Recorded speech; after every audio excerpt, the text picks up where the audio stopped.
சொந்தங்கள் அனைவருக்கும் அன்பார்ந்த வணக்கம். அனைவரும் சந்தோஷமாகவும் ஆரோக்கியமாகவும் இருப்பீங்க அப்படின்னு நம்புகிறேன். இப்போ வாங்க இந்த பதிவுக்குள்ளே போகலாம். இது நான் தைப்பூசத்தன்னைக்கு நான் வெத்தலை தீபம் ஏற்றி முருகர் வழிபாடு செஞ்சது. அன்றைக்கி ஒரு நாள் மட்டும் விரதம் இருந்து வழிபாடு செஞ்சது தான் இந்த வீடியோவில் பார்க்க போகிறோம். இப்போ வாங்க நம்ம வீடியோக்குள்ளே போகலாம். தைப்பூசம் அதாவது செவ்வாய்க்கிழமை வந்தது அப்படிங்கிறது ரொம்பவே சிறப்பு. முருகருக்கு உகந்த நாள் செவ்வாய்க்கிழமை. அந்த நாளில் தைப்பூச திருவிழா வந்தது. ரொம்பவே விசேஷமான நாள். அதனால் நான் அன்னைக்கு முழுவதும் விரதம் இருந்து முருகரை வழிபாடு செஞ்சேன். அன்னைக்கு நான் வெத்தலை தீபம் ஏற்றினேன். செவ்வாய்க்கிழமை செவ்வாய் ஓரையில் காலை 6 to 7 அந்த டைமில் தான் நான் எப்பயுமே செவ்வாய்க்கிழமை நாளில் வெத்தலை தீபம் ஏற்றுவேன். அதே போல் முருகர் படத்தை நல்லா சுத்தம் பண்ணிவிட்டு அதுக்கு பன்னீர் போட்டு சுத்தம் பண்ணிவிட்டு மஞ்சள் குங்குமம் வச்சுக்கிட்டேன். அதுக்கு முன்னாடி ஸ்டார் கோலம் போட்டு ஓம் சரவண பவ அப்படிங்கிற மந்திரத்தை எழுதிக்கிட்டேன். அதுக்கப்புறம் ஒரு தட்டில் மஞ்சள் குங்குமம் வச்சுக்கிட்டு எப்பயும் போல் 6 வெத்தலை அன்றைக்கி நான் அகண்ட தீபம் ஏற்றினேன். அன்றைக்கி முழுவதுமே நான் தீபம் எரியிற மாதிரி நல்லா நெய் ஊற்றி நெய் தீபம் தான் ஏற்றிருந்தேன். 6 வெத்தலை. அந்த 6 வெத்தலைக்கு மஞ்சள் குங்குமம் வச்சுக்கிட்டு நடுவில் பெருசாக ஒரு அகல் விளக்கு வச்சு அகல் விளக்கில் நெய் ஊற்றி பஞ்சுத்திரி போட்டு தீபம் ஏற்றி வச்சேன். நான் இதுதான் இந்த தைப்பூச திருவிழாவில் முதல் முறையாக இந்த வழிபாடை செய்கிறேன். நம்ம எப்பயுமே தைப்பூசம் அப்படின்னா வழிபாடு செய்வேன். இது வெத்தலை தீபம் ஏற்றி இந்த மாதிரி அகண்ட தீபம் ஏற்றுனது இதுதான் முதல் வருஷம். அதே போல் நான் விரதம் இருந்து வழிபாடு செஞ்சதும் இதுதான் முதல் வருஷம். இவ்வளோ நாள் தைப்பூசம் அப்படின்னா நான் முருகர் கோயிலுக்கு போயிட்டு வழிபாடு செஞ்சுட்டு வருவேன். இந்த மாதிரி வீட்டில் சிம்பிளாக தீபம் ஏற்றி வழிபாடு செய்வேன். இது முதல் முறையாக நான் ஒரு வேண்டுதல் வச்சு இந்த உபவாசம் இருந்து நான் முழுவதும் எந்த ஒரு இதுவும் எடுத்துக்காமல் தண்ணி மட்டும் குடிச்சிட்டு இரவு 8 மணிக்கு மேலே தான் நான் விரதம் முடிச்சுக்கிட்டேன். இந்த அகண்ட தீபம் அப்படிங்கிறத ஏற்றிட்டு அதுக்கப்புறம் அந்த வெத்தலையில் இருக்கிற காம்பெல்லாம் கிள்ளி வச்சுருந்தேன். அந்த காம்பை தீபத்துக்குள்ளே போட்டுட்டு வழிபாடு செஞ்சேன். இந்த தீபம் அகண்ட தீபம் ஏற்றி நம்ம இந்த மாதிரி வழிபாடு செய்கிறதால நம்ம நினச்ச காரியம் கைகூடும் அப்படின்றதால நான் இந்த வழிபாடை செஞ்சேன். அதுக்கப்புறம் வேலுக்கு அபிஷேகம் 6 அபிஷேகம் செஞ்சேன். முதல்ல இது திருமஞ்சன பொடி. திருமஞ்சன பொடி அப்படிங்கிறது எல்லா தெய்வங்களுக்கும் இந்த அபிஷேகம் செய்யலாம். முதல்ல திருமஞ்சன பொடி அபிஷேகம், அதுக்கப்புறம் சந்தன அபிஷேகம், பால் அபிஷேகம், தயிர் அபிஷேகம், அதுக்கப்புறம் பஞ்சாமிர்த அபிஷேகம், லாஸ்ட்டாக விபூதி அபிஷேகம் செஞ்சு வழிபாடு முடிச்சுக்கிட்டேன். நான் எப்பயுமே 3 அபிஷேகம் செஞ்சு தான் வெத்தலை தீபம் ஏற்றுறது வழக்கம். இது தைப்பூசம் அப்படிங்கிறதால 6 அபிஷேகம் செஞ்சு சிறப்பான வழிபாடு அப்படின்னும் போது வெத்தலை பாக்கு பழம் சாமிக்கு வச்சுட்டு அதுக்கப்புறம் பால் பாயசம் செஞ்சு காலையில் வழிபாடு இந்த மாதிரி தான் நான் வழிபாடு செஞ்சேன்.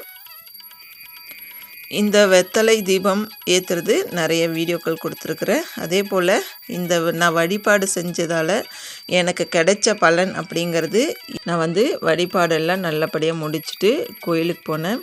கோயிலில் நிறைய கூட்டம். எப்பயுமே தைப்பூசத்தன்னைக்கு அவ்வளோவா கூட்டம் இருக்காது. இருந்தாலும் எப்படியாவது முருகரை வழிபாடு செஞ்சுருவேன். நான் இன்றைக்கி ஒசூரில் இருக்கிற இந்த முருகர் கோயிலுக்கு தான் போயிருந்தேன். போன வருஷம் பக்கத்தில் இருக்கிற அகரம் முருகன் கோயிலுக்கு போயிட்டு வழிபாடு செஞ்சுட்டு வந்தேன். இந்த வருஷம் அங்கே போகல. சரி இந்த முருகரே போய் பார்த்துட்டு வரலாம், கிட்டேயே இருக்குது, அதுவும் நடந்து போகலாம் அப்படின்றதுக்காக பசங்களும் வீட்டில் லீவில் இருந்தாங்க. பசங்களை கூட்டிகிட்டு நடந்து போயிட்டு வந்தேன். நடந்து போன தூரத்தை விட நாங்கள் அந்த கியூவில் நின்று வந்த தூரம் அப்படிங்கிறது ரொம்பவே அதிகம். இப்படி தான் அன்னைக்கு தைப்பூசத்தில் முருகரை பார்க்கறது அப்படிங்கிறதே ரொம்ப பெரிய விஷயமா இருந்தது. அதுக்கப்புறம் வேலுக்கெல்லாம் அபிஷேகம் முடிச்சுட்டு கொஞ்சமாக மல்லிகைப்பூ இருந்தது, மல்லிகைப்பூ வச்சுட்டு அதுக்கப்புறம் சாமந்தி பூ எல்லாம் வச்சு அலங்காரம் பண்ணிக்கிட்டேன். அன்றைக்கி காலையிலே எனக்கு அரளிப்பூ கிடைக்கல. அதுக்கப்புறம் அது இருக்கிற பூவை வச்சு நான் வழிபாடு செஞ்சேன். அதுக்கப்புறம் அபிஷேகம்லாம் முடிச்சுட்டு வெளியே போயிட்டு நான் நிலைவாசலுக்கு வெளியே பிரபஞ்சத்துக்கு அபிஷேகம்லாம் முடிக்கிறதுக்குள்ளே 6:15 மணி ஆயிடுச்சு. அதுக்கப்புறம் பிரபஞ்சத்துக்கு நன்றி சொல்லிவிட்டு அதுக்கப்புறம் துளசி செடி, அப்புறம் நம்ம வீட்டு குலதெய்வம் எல்லா தெய்வமும் நம்மளுடைய நிலைவாசப்படியில் தான் இருக்குது. அந்த நிலைவாசப்படிக்கு நம்ம எப்படி மரியாதை செஞ்சு பூஜை செஞ்சு வழிபாடு செய்கிறோமோ அதே போல் தான் நம்ம வீடும் வந்து நல்ல சுபிட்சமாக இருக்கும். எப்பயுமே எந்த ஒரு வழிபாடு செஞ்சாலும் இந்த இது இல்லை, நீங்கள் சும்மாவே வந்து தீபம் ஏற்றி வழிபாடு செய்கிறீங்க, ஒரு ஊதுபத்தியாவது வந்து நம்ம நிலைவாசலுக்கு வந்து இந்த மாதிரி மஞ்சள் குங்குமம் வச்சு பூ வச்சு இந்த மாதிரி அலங்காரம் பண்ணி சிம்பிளாக ஒன்றும் பெருசாக செய்யணுங்கிற அவசியம் கிடையாது. நம்மக்கிட்ட இருக்கிற பூவை வச்சு அந்த 2 நிலைவாசப்படியிலையும் 2 பக்கம் 2 தீபம் ஏற்றி வச்சு இந்த காலையில் மாலையில் இந்த மாதிரி வழிபாடு செஞ்சிங்கனாவே வந்து உங்கள் வீட்டில் லக்ஷ்மி கடாட்சம் நிறைஞ்சு நிற்கும். இது நான் 100% கண்ட உண்மை. நம்ம எந்த வீட்டில் வந்து சாமி படத்துக்கிட்ட தீபம் ஏற்றுற மாதிரியே தினந்தோறும் நீங்கள் தீபம் ஏற்றுற பழக்கம் இருக்குது காலையில் சாயந்தரம் அப்படின்னா கண்டிப்பாக நிலைவாசப்படிக்கு பூஜை பண்ணுங்க. நிலைவாசலில் வந்து மகாலட்சுமி நம்ம வீடு தேடி வர்ற ஒரு விஷயம். அந்த நிலைவாசப்படி எப்பயுமே மங்களகரமாக இருந்தது அப்படின்னா நம்ம வீடும் வந்து சுபிட்சமாக இருக்கும். நம்ம வீட்டில் வந்து கெட்ட சக்தி அப்படிங்கிறதே வந்து வராது. இது வந்து நான் பல நாளாக வந்து நான் இது வந்து கண்கூட பார்த்துருக்குறேன்.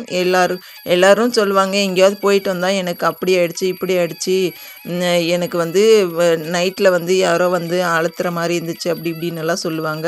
நான் இது வரைக்கும் அந்த மாதிரி எந்த ஒரு பிரச்சனையும் எனக்கு வந்ததே கிடையாது. வீட்டில் நைட் ஷிஃப்ட்டு போயிட்டு கூட வந்திருக்கிறாரு. அப்போ கூட இந்த மாதிரி ப்ராப்ளம் எதுவுமே வந்தது கிடையாது. நம்ம வந்து நிலைவாசப்படிக்கு முதல் பூஜையாக வந்து நிலைவாசப்படியை பூஜை பண்ணி நம்ம எப்பயுமே வந்து நிலைவாசப்படியில் தான் நம்ம தெய்வங்கள் எல்லாம் நம்ம குடியிருக்கும். அந்த தெய்வத்துக்கு நம்ம மரியாதை செஞ்சு நம்ம இந்த மாதிரிலாம் வழிபாடு செஞ்சோம் அப்படின்னா நம்ம வீட்டில் கெட்ட சக்தி அப்படிங்கிறதே வந்து நம்ம வீட்டுக்கு வரவே வராது. இது 100% உண்மை. அப்படி தான் வந்து நான் எப்பயுமே பூஜை பண்ணுவேன். அதுக்கப்புறம் குலதெய்வத்தை வழிபாடு செஞ்சுட்டு தான் முதல்ல அதுக்கப்புறம் விநாயகர்கிட்ட வேண்டிக்கிட்டு அதுக்கப்புறம் நல்லபடியாக இந்த முருகருக்கு நான் இந்த ஒரு நாள் விரதம் இருக்கிறேம்மா, எனக்கு எந்த ஒரு பிரச்சனையும் இல்லாமல் விரதம் வந்து நல்லபடியாக முடியணும்னு சொல்லிட்டு வேண்டிட்டு பூஜையை முடிச்சுக்கிட்டேன். அதுக்கப்புறம் பாருங்கள் கோயிலுக்கு போன வழி இது தான். கிட்டத்தட்ட 1 கிலோமீட்டர் தூரத்தில் வரைக்கும் வந்து ரொம்ப கூட்டம். க்யூவிலேருந்து 1 கிலோமீட்டர் அந்த க்யூ முடியறதுக்கே வந்து 1/2 அன் ஹவருக்கு மேலே ஆகிடுச்சு. ஆனால் கொஞ்சம் சீக்கிரமாக வந்துட்டாங்க. அதுக்கப்புறம் உள்ளேருந்து காவடியெல்லாம் வெளியில் வந்துச்சு. நாங்கள் அப்போ தான் வந்து உள்ளே போனோம். உள்ளே போனால் ஃபோட்டோ எடுக்கிறதுக்கு அலோ இல்லைன்னு சொன்னாங்க. இருந்தாலும் கொஞ்சம் வீடியோ எடுத்துகிட்டு அதுக்கப்புறம் இது துர்க்கை அம்மன் அப்படியே அலங்காரம் செம சூப்பராக இருந்தது.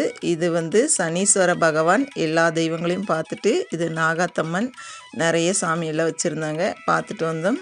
ஆனால் முருகர் வந்து எனக்கு ஒரு குறைய வச்சுட்டாரு. எப்பயுமே பிரசாதம் வந்து கிடைக்கும். அன்றைக்கி வந்து பிரசாதன்றதுக்கு நாங்கள் போகிறதுக்குள்ளே வந்து முடிஞ்சிடுச்சு. அதுக்கப்புறம் கோயிலுக்கு போயிட்டு வந்து பார்த்ததுக்கப்புறமும் நான் எப்படி ஏற்றி வச்சேனோ அந்த தீபம் வந்து கொஞ்சம் தான் நெய் தீர்ந்துருந்தது. அந்த தீபம் வந்து எரிஞ்சிட்டே இருந்தது.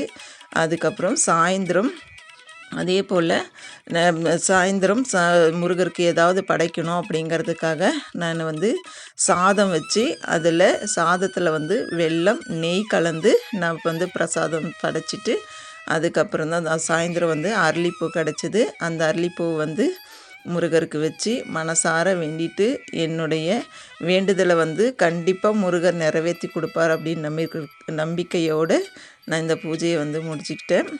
நடக்கும். ஆனால் நமக்கு வந்து பொறுமை வேணும். நம்ம இன்றைக்கி வழிபாடு செஞ்சுட்டு நாளைக்கே கிடைக்கல அப்படின்றது வந்து கண்டிப்பாக அது நடக்கவே நடக்காது. எந்த ஒரு தெய்வமும் வந்து முதல்ல நம்மளை வந்து சோதனை செய்வாங்க. அதுக்கப்புறம் தான் வந்து நமக்கு ஒரு நல்ல வழி கிடைக்கும். நல்ல ஒரு மாற்றத்தை கொடுப்பாங்க. இது நான் பல நாள் வந்து பல விரதம் பல பூஜைகள் செஞ்சு நான் பல நாள் வந்து இதெல்லாம் அனுபவிச்சிட்டேன். ஆனால் இந்த பூஜையினால் எனக்கு உடனே பலன் கிடைச்சதா அப்படின்னு கேட்டால் கண்டிப்பாக என்னுடைய வேண்டுதல் இன்னும் நிறைவேறலை. கூடிய சீக்கிரம் நிறைவேறும் அப்படின்ற நம்பிக்கையோடு முருகரை மனசார வேண்டிகிட்ருக்கிறேன். முருகரும் கண்டிப்பாக எனக்கு லேட் ஆனாலும் நல்ல ஒரு மாற்றத்தை ஏற்படுத்தி கொடுப்பார். என்னோடய வேண்டுதலை நிறைவேற்றி கொடுப்பார். முருகப்பெருமானே வந்து என் வீட்டுக்கு படம் ரூபத்தில் வந்துட்டார். அன்னைக்கு வந்து கோயிலில் எனக்கு இப்படி ஒரு முருகர் படம் கிடச்சிது. ரொம்பவே சந்தோஷம். முருகப்பெருமானை சந்தோஷமாக என் வீட்டுக்கு எடுத்துகிட்டு வந்துட்டேன். கண்டிப்பாக இந்த வீடியோ உங்களுக்கு பிடிச்சிருக்கும் அப்படின்னு நினைக்கிறேன். பிடிச்சிருந்தது அப்படின்னா நம்ம சேனலை சப்ஸ்கிரைப் பண்ணி சப்போர்ட் பண்ணுங்கள். தேங்க்யூ ஃபார் வாட்சிங். நன்றி, வணக்கம். அனைவருக்கும் நல்லதே நடக்கும்.